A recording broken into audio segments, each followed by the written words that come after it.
When you see the Hobbit house David Reeman's hand-built, you know this was an unusual artist on his own path. Problem is, that path took a very dark turn. David Reeman's lived in a treehouse on the farm of his dear friends Donnie and Laura Newsell. When they wanted a root cellar, David built a Hobbit house right down to the circle door. Some people would describe him as different.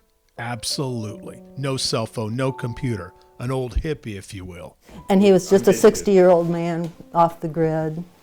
You know, he never wanted to leave a trace. You know, he was just real concerned about using too many resources and things. So he had that Native American tread lightly upon the land kind of attitude about everything. But not when it came to people. Reeman's was deeply connected to his friends. Relationships were important to him. And he's always been my brother. He's always been there for me. Anytime I had any kind of struggle with anything, he was always there physically to help or emotionally to help. I mean, he was just the best kind of friend you could ever have. So what happened? He was buying bricks from an old man, making multiple trips, and on that property there was a foundation being built. Reeman's thought it would make a great stone building. So he sketched out plans and tried for weeks to meet with the contractor or the owner of the proposed building. Finally, he got that meeting the day before he was heading on a trip to visit his brother in Michigan. I had his notebook that I know that he had the figures in, and he made a comment that, you know, and important not to forget your paperwork, or something along those lines. And so he looked like he was excited. It looked like he had maybe a chance to talk with whoever was behind that project. And so he jumped in his truck and headed off. No one ever saw him alive again. His truck was discovered at the Dollar General in Watertown. It was locked. There were no keys. His wallet was there, all the money gone. And most disturbing of all, the page with his drawings for the new project was missing. Someone tore it out. Dr. Donnie Newsell spent a career as an emergency room physician. He is a man of action, so he actually hired planes to fly over the land looking for a foundation, a pile of bricks, anything that could lead him to where this meeting was supposed to have taken place. You know, I think it was some sort of a setup. I don't know how many people were involved, and I don't know how to connect. It's just like, what's the motive? Years passed. Nothing. No old man with a pile of bricks was discovered. No foundation. And then 4 years ago, someone discovered a skull on this hill. It was David. But what was he doing here? And what does that suggest?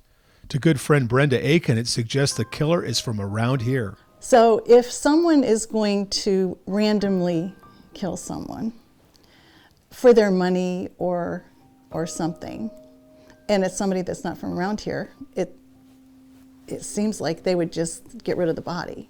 They wouldn't go to the pains of knowing how to get up through, in my opinion, the lane and throw his body over the fence and some trees and weeds, knowing that people don't go there. And think about it. This area is in plain sight of Highway 70, but there is also some paths that cut through property that could get you here in complete secrecy.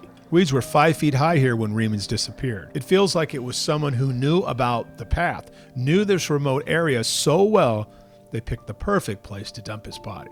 I think that lane next to the property line that heads up towards that tree stand, that needs to be investigated. I think the person that leased the land and some of his family members, people that would have had access to, if that gate was locked, key to the gate, I think that should be looked into. But wait, if you're thinking this is a 9-year-old murder, why wasn't this investigated at the beginning? You might be onto something. The friends admit this is a difficult case, but feel like the Wilson County Sheriff's Department did not work it hard enough, did not follow leads they provided, did not interview enough people who had strange connections or made odd comments. We were more frustrated with the police investigation than impressed, because there really wasn't much for them to really find. What frustrated us was that we would sometimes hear what sounded like intriguing comments that would come to us as hearsay. and we'd report them to the police. On several occasions, learned that, well, they never went and investigated and talked to and sort of, you know, tried to follow that lead. And with no physical evidence, the bones did not reveal cause of death. With no cell phone records, the only hope was multiple aggressive interviews, checking out hearsay. But it just seems like one of those leads has got to be true. It's frightening because we know that the murderer is probably still in our community. I spoke with the detective in charge of the investigation. He said, we followed up. We did follow some of that hearsay. We just didn't report back to the friends what we learned.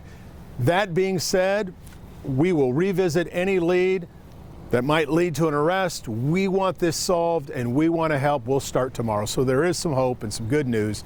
We'll see what happens. I'm Dennis Ferrier, Fox 17 News, your Code Red station.